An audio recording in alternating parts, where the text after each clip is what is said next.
इस देश के कोने कोने में बिखरी पड़ी हैं कहानियां,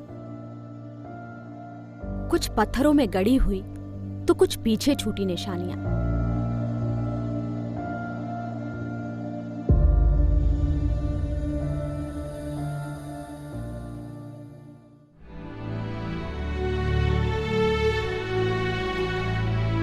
करीब 600 साल पहले फारूकी शासकों ने सूफी संत शेख बुरहानुद्दीन के नाम पर इस शहर का नाम रखा था बुरहानपुर।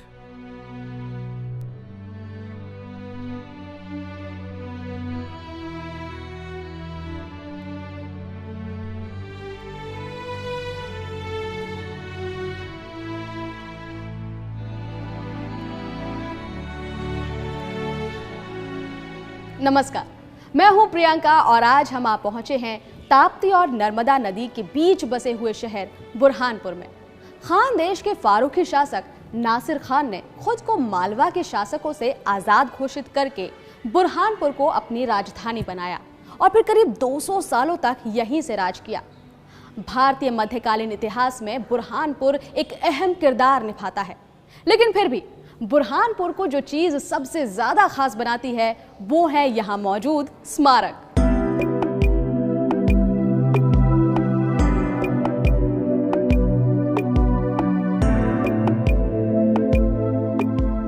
इनमें से कई स्मारकों को बनाने का काम फारूकी शासकों ने किया। उन्होंने बादशाही किले का निर्माण और असीरगढ़ किले का विस्तार कराया।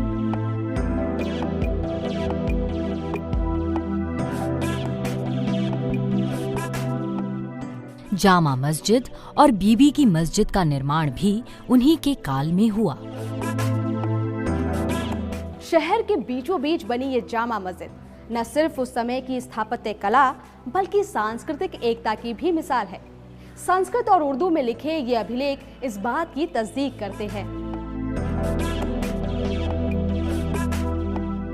जामा मस्जिद को आदिल शाह फारूकी ने 16वीं सदी में बनवाया था।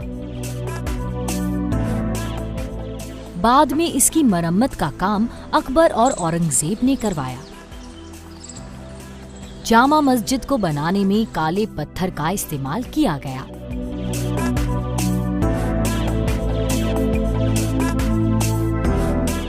मस्जिद की लंबाई 148 फीट और चौड़ाई 52 फीट है। मस्जिद की मीनारें 130 फीट ऊंची हैं।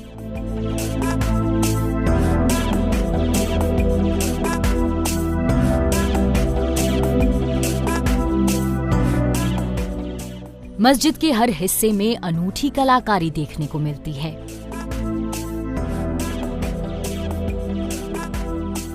चाहे वो ये मेहराब नुमा आला हो या यहाँ की स्तंभ, यहाँ की महीन नक्काशी पर आपकी नजर कुछ वक्त के लिए जरूर ठहर जाएगी। पूरी मस्जिद 96 स्तंभों पर टिकी हुई है। इन स्तंभों को कुछ इस तरह से डिजाइन किया गया है कि यही स्तंभ ऊपर जाकर छत बन जाते हैं। ऐसा डिजाइन फारूकी वास्तुकला की खास पहचान रही है।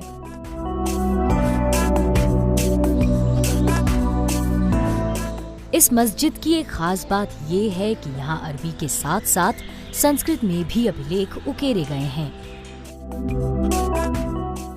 यहाँ 20 दालान बनाए गए हैं जहाँ बैठकर लगभग 3000 लोग एक साथ नमाज पढ़ सकते हैं।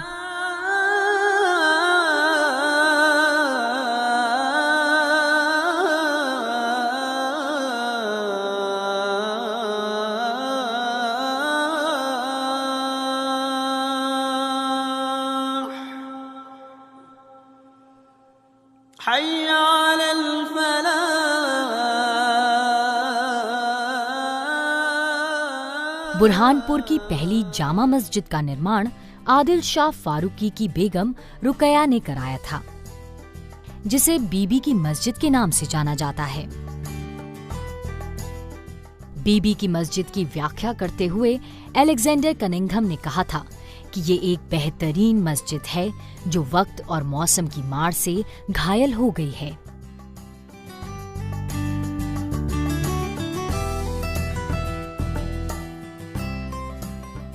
शहर से करीब 2 किलोमीटर दूर उत्तर दिशा में फारूकी शासकों नासिर खान और आदिल शाह के मकबरे बने हुए हैं। इन मकबरों को भी बुरहानपुर का चर्चित स्मारक माना जाता है। ये मकबरे भी काले पत्थरों से निर्मित हैं। पहले मकबरे के चबूतरे पर अरबी भाषा में कुरान की आयतें उकेरी हुई हैं। मकबरे के अंदर 15 मज़ारें हैं। इनमें कुछ मज़ारें अन्य फारूकी शासकों और बेगमों की हैं। आदिल शाह के मकबरे को बहुत ही करीने से सजाया गया है और उसके अंदर फ्रेस्को तकनीक से चित्रकारी की गई है। फारूकी शासकों का जमाना खत्म हुए करीब 400 साल से भी ज्यादा हो गए हैं, लेकिन फिर भी अपनी जो विरासत वो इस शहर को दे के गए हैं वो इन स्मारकों में आज भी जिंदा है। अगर आप उनकी इस विरासत से रूबरू होना चाहें तो बुरहानपुर जरूर आइएगा।